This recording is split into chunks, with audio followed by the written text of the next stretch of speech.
আজকে আলুটা একটু চাকা চাকা করে কাটেন তো। তাহলে আজকে আলুটা একটু কুচি কুচি করে দেওয়া যায় না? আজকে আলুটা একটু ভাজির মতো করে রান্না করেন তো। অত সময় নেই। মামা চাল ফুইরো গে মামা ডাল পিড়ো গে। ঘরে কোনো লবণ নাই, লবণ ফুইরো গে মামা এই খেলা তাহলে আছে এটা কি?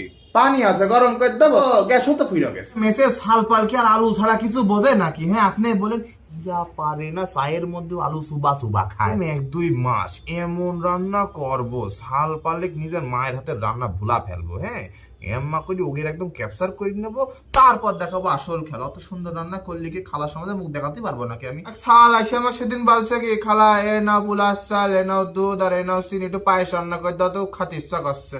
আমি পায়েস রান্না করতে করতে হঠাৎ মনে হলো ব্যাচেলার শাল পাল এরা আবার আলু ছাড়া কিছু দুনিয়া চোখে দেখতে পায় না, তো আমি একটা আলু কেটে ওর মধ্যে দিয়ে দিছি। আমার কি গাল মন্দ রান্না করলো মামা।